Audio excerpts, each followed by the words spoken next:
Good morning friends, कैसे हैं आप सब। आज का मेरा टॉपिक प्रीपोजिशंस। पहचान तो गए होंगे, मैं पिंकी धनखड़ फ्रॉम GGPS कुमारपुर सोनीपत से। What do mean by preposition? क्या होती हैं ये प्रीपोजिशंस? क्या समझते हैं आप इनसे?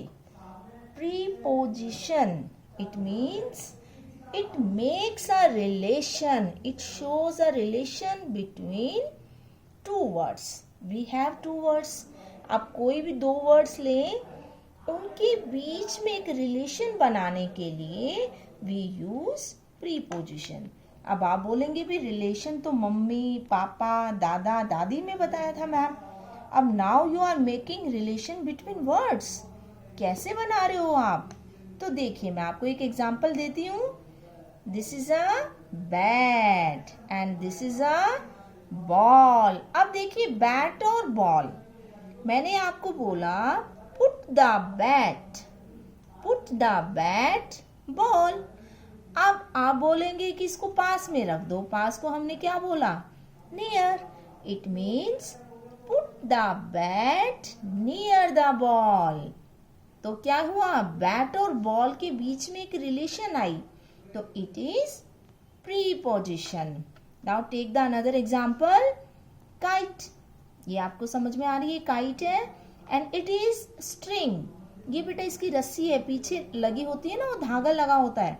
It is that thing.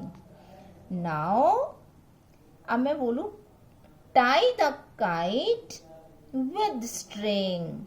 Tie the kite, बांधो काइट को किसके साथ? स्ट्रिंग के साथ। तो क्या आया? with. Now you are aware about what do you mean by preposition. Preposition means prepositions are of time, place and position. ठीक है? It makes a relation between one thing to another. Today we'll talk about preposition of place. Now come here. अब ये देखिए, book है, जो book ये table के ऊपर रखी हुई है भाई। अब सबको पता है हम ऊपर को क्या बोलते हैं? On. The book is on the table. तो दो वर्ड्स क्या है बेटे यहाँ पे? बुक है and this is the table. अब ये उसके ऊपर है तो क्या आ गया? On. The book is on the table. अब हम now take the another example. रुक जाओ। In. Now the second position is in. In का मीनिंग होता है बेटे अंदर में। अब यहां पर there are the two things, egg and the plate. The egg is in the plate. The egg is in the plate. Now come on the another example. Between. Between होता है बेटे बीच में। अब आप देखिए, ये विंडो है and this is the scenery. Painting लगी हुई है and the clock. ये दीवार घड़ी है। The clock is between. The clock is between the window and painting. Okay. Now the next preposition is in front of. अब देखिए, in front of होता है बेटे सामने। This is the house. This is the tree. These are the two words. The tree is in front of the house. मतलब ये house के बिल्कुल in front है, सामने है। The tree is in front of the house. Now we can make another example here बेटा।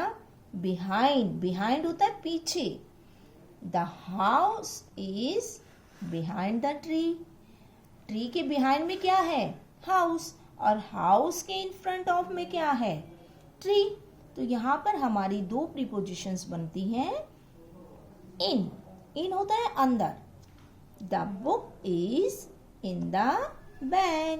The book is in the bag. The next preposition is under. Under होता है बेटे नीचे। The dog is under the tree. The dog is under the tree. So you can see in any example, in any picture, there are two words and we have to make a relation between them. Now we are making a relation between them. Tree, dog. The dog is under the tree. The dog is under the tree. And now we can make another example here also, beta. The dog is near the tree. Near भी हो सकता है ना, पास में. Behind अभी मैंने बताया था आपको, पीछे. The hen is behind the gate. The hen is behind, पीछे है, behind the gate. Now near होता है बेटे पास.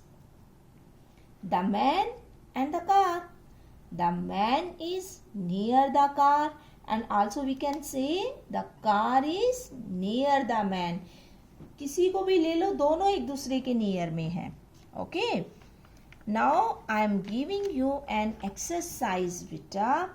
It is the preposition of place. Now it's your turn. अब आप मुझे बताइएगा डॉग एंड कॉट. ठीक है. अब ये डॉग है, ये कॉट के कहाँ बेटे, अंडर या ऑन? ऑन क्या होता है, ऊपर. अंडर क्या होता है, नीचे. तो now it is under. Very good. This is cow and this is long. Now near or at? It is near.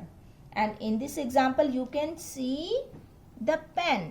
The pen is in the drawer. So in the drawer. Okay. Fan and table. तो fan कहाँ पर है?